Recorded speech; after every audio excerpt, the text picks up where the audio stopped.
ദൈവനാമത്തിന് മഹത്വമുണ്ടാകട്ടെ. പ്രിയ വായന സുഹൃത്ത്, താങ്കൾക്ക് യേശു കർത്താവിൻ്റെ നാമത്തിൽ സ്നേഹവന്ദനം.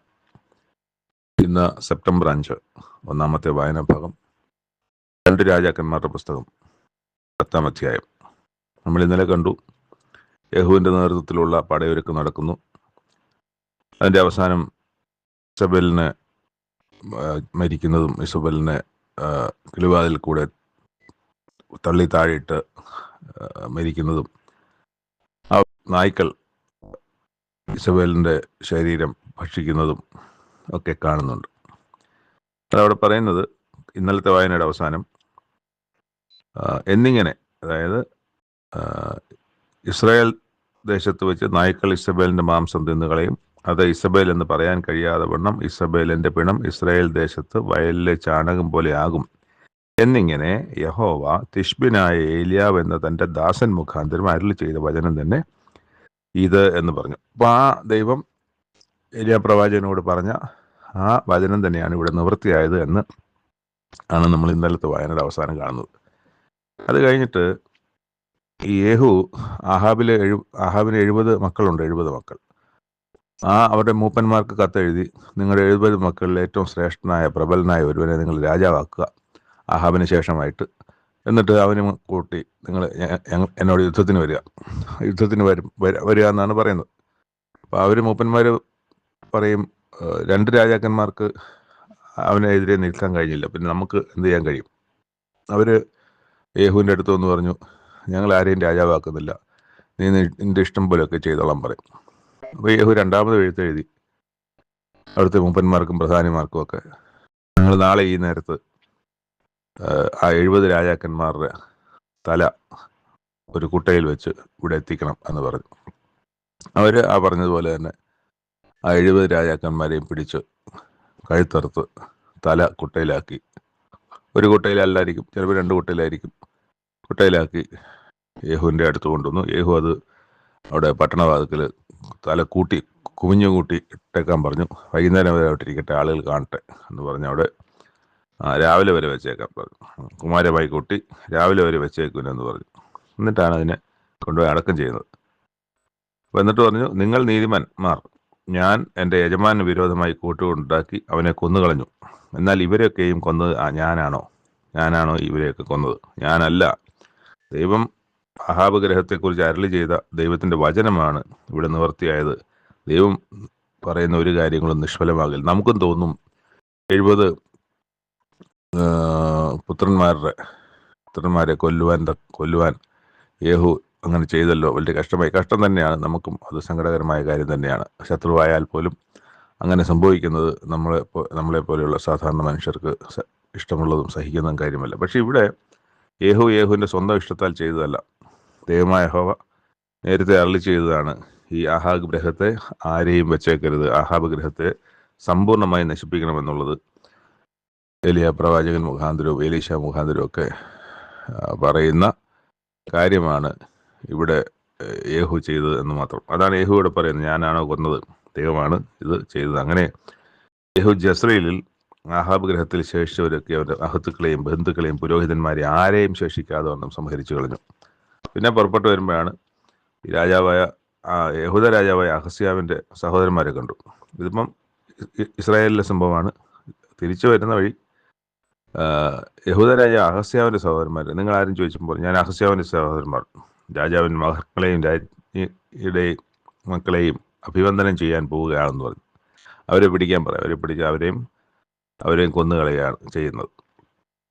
പിന്നെ രേഖാബിൻ്റെ മകനായ യോനാദാബിനെ കണ്ടിട്ട് യോനാദാബിനെ തൻ്റെ രഥത്തിൽ കയറ്റി, നീ എൻ്റെ യഹോവയെക്കുറിച്ചുള്ള എൻ്റെ ശുഷ്കാന്തി കണ്ടുകൊള്ളാൻ പറഞ്ഞിട്ട് കയറ്റിയിരുത്തി. എന്നിട്ട് യേഹു ഒരു ഉപായം പ്രയോഗിക്കുന്നത്,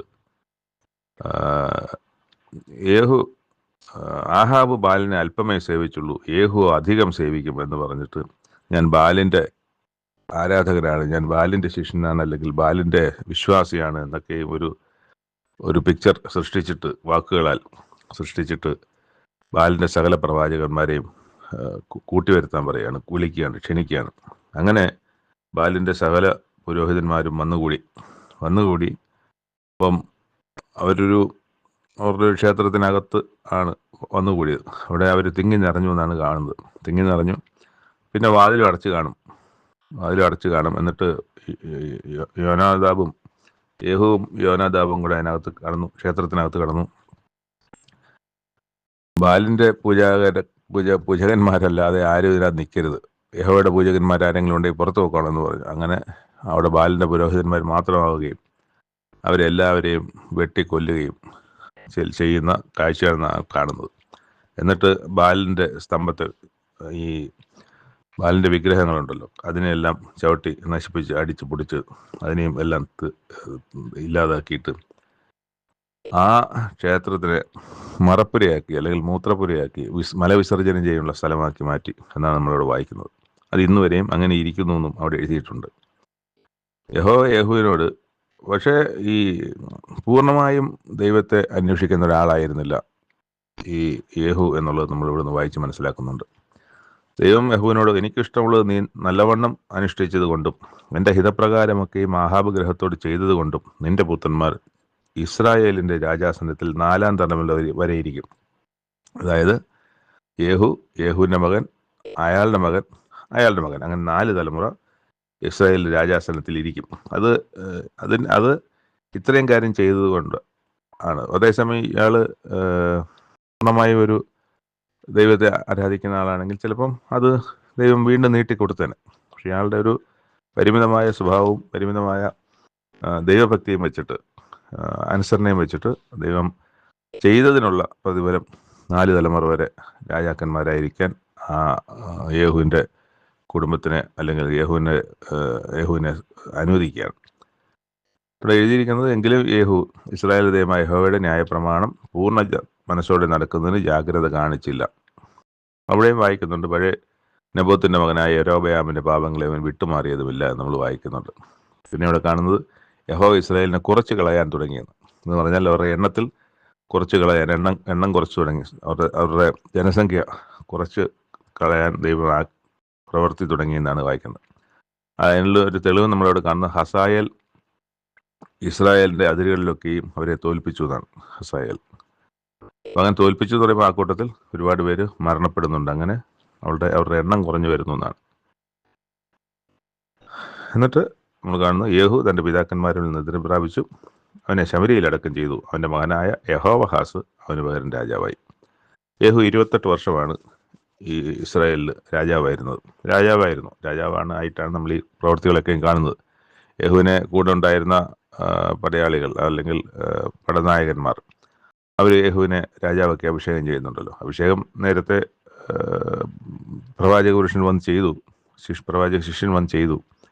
എന്നാൽ ഇവരെ അവിടെ കാഹളമോതി അത് പ്രഖ്യാപിക്കുകയാണ്, ഉച്ചത്തിൽ ആളുകൾക്ക് സംസാരിച്ചത് രാജ്യത്ത് ഉറപ്പിക്കുന്നത് നമ്മൾ കാണുന്നുണ്ട്. അങ്ങനെ രാജാവായിട്ടാണ് ഈ പ്രവൃത്തികളൊക്കെയും ചെയ്യുന്നതെന്നുള്ളത് നമ്മൾ ഇതിനിടയ്ക്ക് ഓർക്കേണ്ടതാണ്. 2ാമത്തെ വായനാഭാഗം എഹെസ്കേൽ പ്രവാചകന്റെ പുസ്തകം. എഹെസ്കേൽ പ്രവാചകൻ യിരെമ്യാ പ്രവാചകനെ പോലെ, യെശയ്യാ പ്രവാചകനെ പോലെ ഒരു വലിയ പ്രവാചകന്മാരുടെ കൂട്ടത്തിൽ എണ്ണപ്പെടുന്ന പ്രവാചകനാണ്. പ്രവചന പുസ്തകത്തിൽ തന്നെ 48 അധ്യായം നീണ്ട ഒരു പ്രവചന പുസ്തകവുമാണ് ഈ പുസ്തകം. യെഹെസ്കേൽ എന്ന പ്രവാചകൻ ഇത് എഴുതുന്നത് ബാബേൽ പ്രവാസത്തിലേക്ക് പിടിക്കപ്പെട്ടു കൊണ്ടുപോയ ഒരാളാണ്. അവിടെ വെച്ചാണ് ഈ ദർശനങ്ങളൊക്കെ ദർശനമായിട്ടും ഉപമയായിട്ടും പ്രവചനമായിട്ടും ഒക്കെയും കാര്യങ്ങൾ നമ്മൾ പറയുന്നത് ഇതിൽ വായിക്കുന്നുണ്ട്. യെഹെസ്കേൽ എന്ന വാക്കിൻ്റെ അർത്ഥം ദൈവം ശക്തീകരിക്കുന്നു അല്ലെങ്കിൽ ദൈവം ശക്തീകരിക്കുന്നവൻ എന്നാണ്. ഇംഗ്ലീഷിൽ എഴുതിയിരിക്കുന്ന the book of the prophet Ezekiel എന്നത് അങ്ങനെയാണ് നമ്മൾ അത് വാക്കാണ്. എസക്കിയേൽ എന്ന വാക്ക് ഗ്രീക്ക് വാക്കും, എഹെസ്കേൽ എന്നത് മലയാളത്തിൽ എഹെസ്കേൽ പ്രവാചകന്റെ പുസ്തകം എന്നാണ്. എഹെസ്കേൽ എന്നത് എബ്രായ നാമവുമാണ്, എബ്രായ പദവുമാണ്. രണ്ടും ഒരേ അർത്ഥം തന്നെയാണ്, ദൈവം ശക്തീകരിക്കുന്നവൻ. ഈ പുസ്തകത്തിന്റെ 24-ാം അധ്യായത്തിൽ നമ്മളൊരു കാഴ്ച കാണുന്നത്, ഈ ജനത്തിന്, യഹൂദ ജനത്തിന് ഒരടയാളം ദൈവം കാണിക്കുന്നതാണ്. അദ്ദേഹത്തിൻ്റെ ഭാര്യ മരിച്ചു പോകും എന്ന് പറഞ്ഞിട്ട്, അല്ലെങ്കിൽ അദ്ദേഹത്തിൻ്റെ ഭാര്യ മരിച്ചു പോകുന്ന ഒരു സംഭവം. അത് ഈ ദൈവജനത്തിൻ്റെ ഒരു അടയാളമാണ്. പിടിക്കപ്പെട്ടു കൊണ്ടുപോയവർക്ക് ഒരടയാളമായിട്ടാണ് അത് വെച്ചത്. അതിനുശേഷമാണ് അദ്ദേഹത്തിന് പ്രവചന ശുശ്രൂഷയിലേക്ക് അല്ലെങ്കിൽ ഇങ്ങനെ ദൈവിക ശുശ്രൂഷയിലേക്ക് ദൈവം വിളിക്കുന്നത്. അപ്പം അങ്ങനെ വിളിക്കപ്പെട്ട ഇദ്ദേഹം തന്നെയാണ് ഈ പുസ്തകത്തിൻ്റെ രചയിതാവ് എന്നുള്ളത് 1-ാമത്തെ അധ്യായത്തിൻ്റെ 3-ാം വാക്യത്തിൽ നമുക്ക് കാണുകയും ചെയ്യാം. കൽദയ ദേശത്ത് കെബാർ നദീ തീരത്ത് വെച്ച് ബൂസിയുടെ മകൻ യെഹെസ്കേൽ പുരോഹിതന് യഹോവയുടെ അരുളപ്പാട് ഉണ്ടായത് എന്നാണ് നമ്മളവിടെ വായിക്കുന്നത്. അവിടെ വെച്ച് യഹോവയുടെ കൈയും അവൻ്റെ മേൽ വന്നു. അപ്പോൾ അവിടെ വെച്ച് കാണുന്നത് ഒരു ദർശനമാണ്. ആദ്യം തുടക്കം ഇങ്ങനെ 30-ാം ആണ്ട് 4-ാം മാസം. 30-ാം ആണ്ട് എന്ന് പറഞ്ഞ് പ്രവാസം തുടങ്ങി 30-ാം ആണ്ട് എന്നതാണ്. പ്രവാസം 70 വർഷത്തെ പ്രവാസം. ആ പ്രവാസത്തിൽ 30-ാം ആണ്ട് ഞാൻ കേബാർ നദീതീരത്ത് പ്രവാസികളുടെ ഇടയിലിരിക്കുമ്പോൾ, ഇപ്പോൾ പ്രവാസകാലമാണ്, സ്വർഗം തുറന്ന് ഞാൻ ദിവ്യദർശനങ്ങളെ കണ്ടു.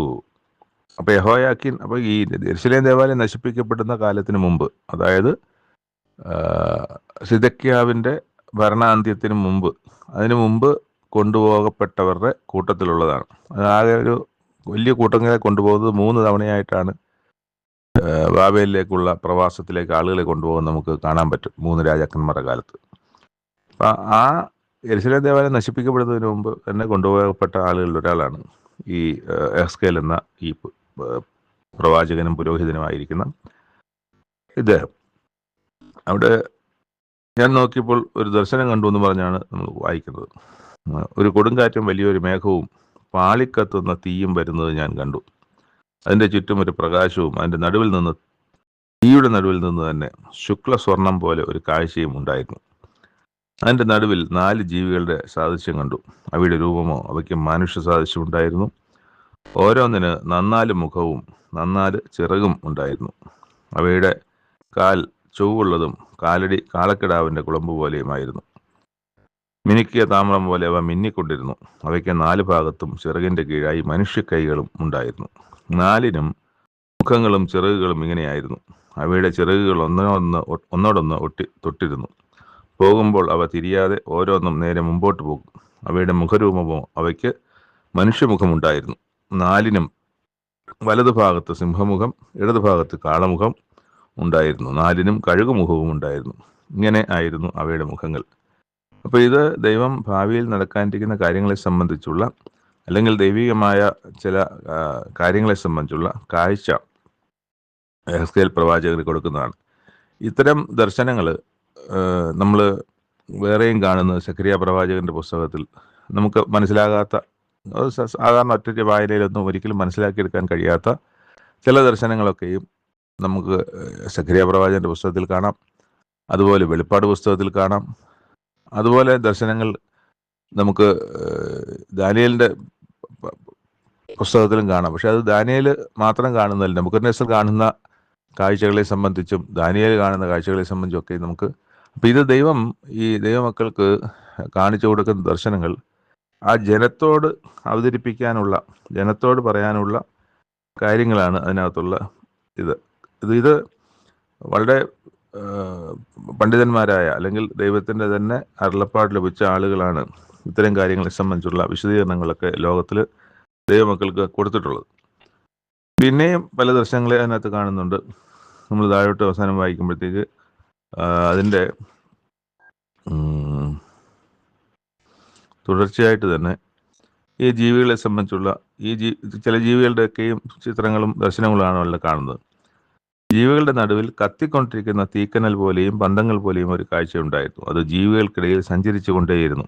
ആ തീ തേജസ്സുള്ളതായിരുന്നു. തലയിൽ നിന്ന് മിന്നൽ പുറപ്പെട്ടുകൊണ്ടിരുന്നു. ജീവികൾ മിന്നൽ പോലെ അങ്ങോട്ടും ഇങ്ങോട്ടും ഓടിക്കൊണ്ടിരുന്നു. ഞാൻ ജീവികളെ നോക്കിയപ്പോൾ നിലത്ത് ജീവികളുടെ അരികെ 4 മുഖത്തിനും നേരെ ഓരോ ചക്രം കണ്ടു. ചക്രങ്ങളുടെ കാഴ്ചയും പണിയും പുഷ്പരാഗത്തിൻ്റെ കാഴ്ച പോലെയായിരുന്നു. അവയ്ക്ക് 4നും ഒരു ഭാഷ തന്നെയായിരുന്നു. അവയുടെ കാഴ്ചയും പണിയും ചക്രത്തിൽ കൂടി മറ്റൊരു ചക്രമുള്ളതുപോലെ ആയിരുന്നു. അപ്പോൾ ഈ ചക്രത്തിന് 4 ഭാഗത്തോടും തിരിയാം. നമ്മളൊരു കാറ് വാങ്ങിച്ചാൽ പുറകോട്ടും മുമ്പോട്ടും തിരിയുന്നത് പോലെ അല്ല.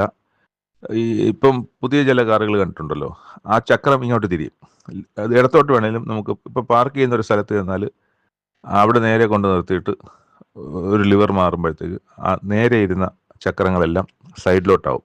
അപ്പോൾ സൈഡിലോട്ടങ്ങ് ഇപ്പം പാർക്ക് ചെയ്യാൻ മുമ്പോട്ടും പുറകോട്ടും എടുത്ത് കാറ് പാർക്ക് ചെയ്യുന്ന പോലെ പാർക്ക് ചെയ്യേണ്ട, അങ്ങനെ നേരെ ഇടത്തോട്ടം കയറ്റി ആ ഗ്യാപ്പുള്ള സ്ഥലത്ത് പാർക്ക് ചെയ്യാം എന്ന് പറഞ്ഞതുപോലെ ഇതെങ്ങോട്ട് വേണേലും ഈ ചക്രങ്ങൾ തിരിയും.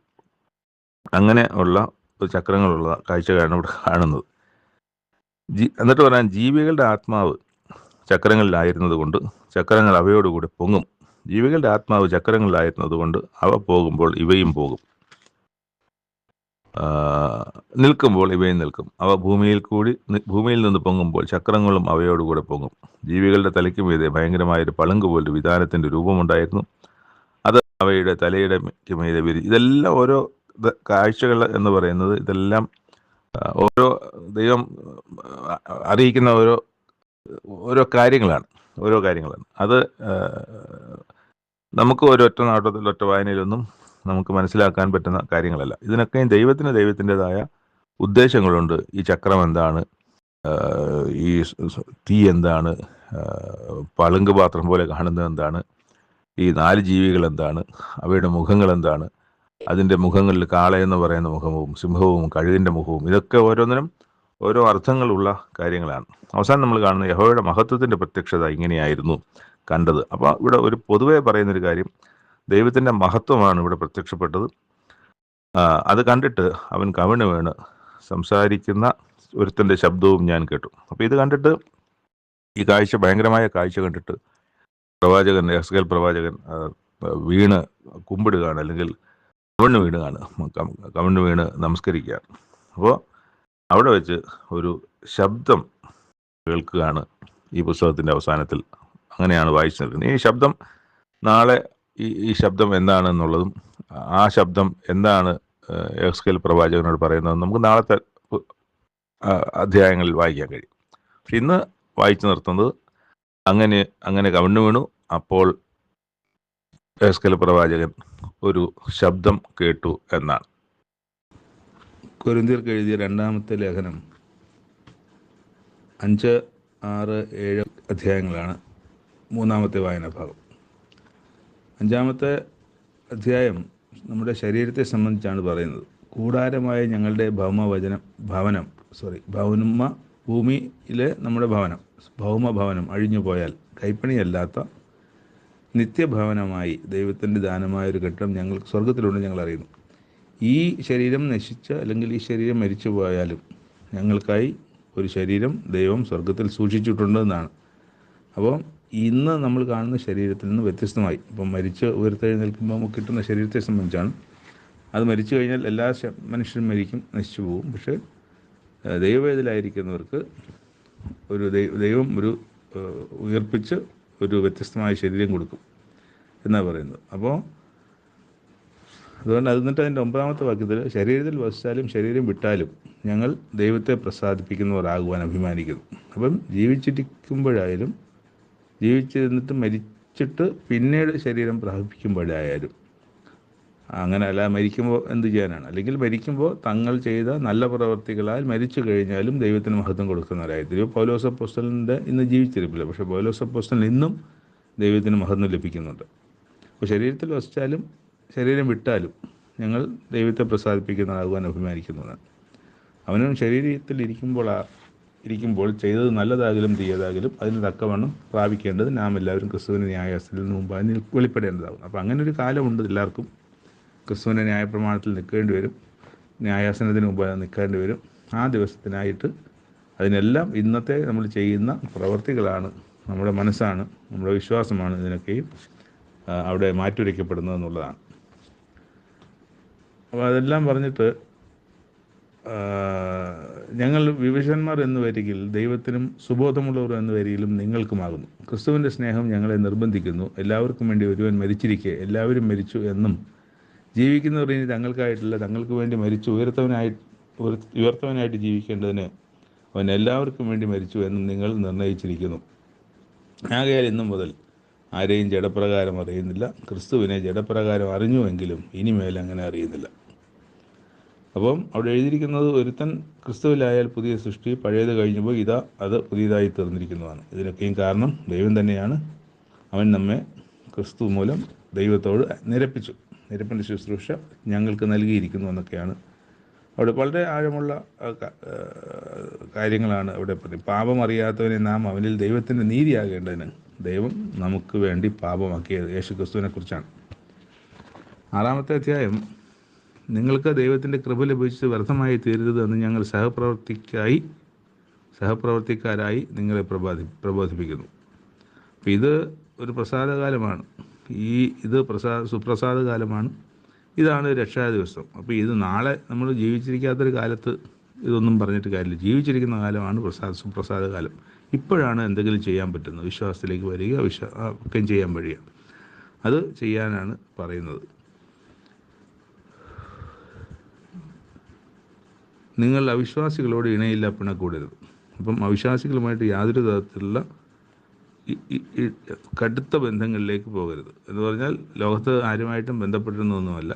നമ്മുടെ വിശ്വാസ ജീവിതമായിട്ടുള്ള മറ്റെല്ലാ കാര്യങ്ങളിലും നമുക്ക് നമ്മുടെ ഒരേ വിശ്വാസത്തിലുള്ള ആളുകളുമായിട്ട് വേണം അത്തരം കാര്യങ്ങളിൽ ഇടപെടാനാണ്. അതിൽ 7-ാം വാക്യത്തിൽ അതായത് പൗലോസ് അപ്പോസ്തലൻ പറയുന്നത്, നിങ്ങളുടെ ഉള്ളിൽ ഞങ്ങൾക്ക് ഇടം തരുവീൻ. ഞങ്ങൾ ആരോടും അന്യായം ചെയ്തിട്ടില്ല, ആരെയും കെടുത്തിയിട്ടില്ല, ആരോടും ഒന്നും വഞ്ചിച്ചെടുത്തിട്ടുമില്ല. കുറ്റം വിധിക്കുവാനല്ല ഞാനിത് പറയുന്നു, ഒരുമിച്ച് മരിപ്പാനും ഒരുമിച്ച് ജീവിപ്പാനും നിങ്ങൾ ഞങ്ങളുടെ ഹൃദയങ്ങളിലിരിക്കുന്നുവെന്ന് ഞാൻ മുമ്പ് തന്നെ നിങ്ങളോട് പറഞ്ഞിട്ടുണ്ടല്ലോ. അപ്പം അങ്ങനെ ഒരു കാര്യത്തെ സംബന്ധിച്ചാണ് പറയുന്നത്. ഞങ്ങൾ മക്കതോന്യയിൽ എത്തിയ ശേഷവും ഞങ്ങളുടെ ജഡത്തിനൊട്ടും സുഖമില്ല, എല്ലാ വിധത്തിലും കഷ്ടമത്രേ ഉണ്ടായത്. പുറത്ത് യുദ്ധം, അകത്ത് ഭയം. എങ്കിലും എളിയവരെ ആശ്വസിപ്പിക്കുന്ന ദൈവം തീത്തോസിൻ്റെ വരവാനാൽ ഞങ്ങളെ ആശ്വസിപ്പിച്ചു. അപ്പോൾ തീത്തോസാണ് ഈ പൗലോസ് അപ്പോസ്തലനോട് കൊരിന്ത്യ സഭയിലെ കാര്യങ്ങളൊക്കെയും വന്ന് പറയുന്നതും അവിടുത്തെ നല്ല കാര്യങ്ങൾ കേട്ട് ഒരു തണുപ്പ് ഹൃദയത്തിന് ലഭിക്കുകയൊക്കെ ചെയ്യുന്നത്. തീത്തോസാണ് ഈ കാര്യങ്ങളൊക്കെയും വന്ന് പറയുന്നത്. അങ്ങനെ അവന് നിങ്ങളെക്കൊണ്ട് ലഭിച്ച ആശ്വാസത്താലും നിങ്ങളുടെ വാഞ്ചയും നിങ്ങളുടെ വിലാപവും എനിക്കായുള്ള നിങ്ങളുടെ എരിവും ഞങ്ങളോട് അറിയിച്ചതിനാൽ തന്നെ അതുകൊണ്ട് ഞാൻ അധികമായി സന്തോഷിച്ചു. ഞാൻ ലേഖനത്താൽ നിങ്ങളെ ദുഃഖിപ്പിച്ചു എന്ന് വരികിലും ഞാൻ അനുതപിക്കുന്നില്ല. ആ ലേഖനം നിങ്ങളെ കുറേ നേരത്തേക്കെങ്കിലും ദുഃഖിപ്പിച്ചു എന്ന് കാണുന്നത് കൊണ്ട് ഞാൻ മുമ്പേ അനുതപിച്ചു. എങ്കിലും ഇപ്പോൾ ഞാൻ സന്തോഷിക്കുന്നു, നിങ്ങൾ ദുഃഖിച്ചതിനാലല്ല, മാനസാന്തരത്തിനായി ദുഃഖിച്ചതിനാൽ തന്നെ. അപ്പം നമുക്കിപ്പം ഒരു തെറ്റ് കണ്ട് ആരെങ്കിലും ശാസിക്കുമ്പോൾ ആ ശാസിക്കപ്പെടുന്ന ആൾക്ക് അത് വിഷമകരമാണ്. എന്നാൽ ശാസിക്കുന്ന ആൾക്ക് അയാളത് കേട്ട് മനസ്സിലാക്കി തൻ്റെ കുറ്റം തിരിച്ചറിഞ്ഞ് മാനസാന്തരപ്പെട്ട് മടങ്ങി വരുമ്പോൾ ശാസിച്ച ആൾക്ക് അതൊരു വിഷമമല്ല, ശാസിച്ച ആൾക്കും. അപ്പോൾ അതാണ് ഇവിടെയും പറയുന്നത്, ദൈവഹിതപ്രകാരമല്ലോ നിങ്ങൾ ദുഃഖിച്ചത്. ദൈവഹിതപ്രകാരമുള്ള ദുഃഖം അനുതാപം വരാത്ത മാനസാന്തരത്തെ രക്ഷയ്ക്കായി ഉളവാക്കുന്നു. അപ്പം അങ്ങനെ വിഷമിച്ചത് നല്ലതിനാണ്. കാരണം നിങ്ങൾ അങ്ങനെ വിഷമിച്ചത് കൊണ്ട് നിങ്ങളൊരു മാനസാന്തരത്തിലേക്ക് വന്നല്ലോ. അതിനെ സംബന്ധിച്ചാണ് പൗലോസ് അപ്പോസ്തലൻ അതിനെ അവിടെ പറഞ്ഞ് അത് മനസ്സിലാക്കുന്നത്. അതൊരു നല്ല കാര്യമാണ്. കാരണം വെച്ചാൽ നമുക്കും നമ്മുടെ മക്കളെ ആയാലും നമ്മുടെ സഭാവിശ്വാസികളായാലും കൂട്ടാളികളൊക്കെ ആയാലും ചില കാര്യങ്ങൾ ശാസിക്കേണ്ടി വരും. എന്നുവെച്ചാൽ അവരെ തിരുത്തേണ്ടി വരും. തിരുത്തുന്ന സമയത്ത് പിണങ്ങിപ്പോയാൽ നമുക്ക് ദുഃഖം തന്നെ. എന്നാൽ ആ വിഷമം ഉണ്ടായി. പക്ഷെ ആ വിഷമം അവർക്കുണ്ടാകുന്ന വിഷമം അവരെ മടങ്ങി വരവിന് തിരുത്തലിന് സഹായിച്ചാൽ ഈ ശാസിച്ച അല്ലെങ്കിൽ തിരുത്താൻ ശ്രമിച്ച ആൾക്ക് അത് ഏറ്റവും സന്തോഷകരമായ കാര്യമാണ്. ഇതാണ് പൗലോസ് അപ്പോസ്തലൻ അവിടെ പറയുന്നത്.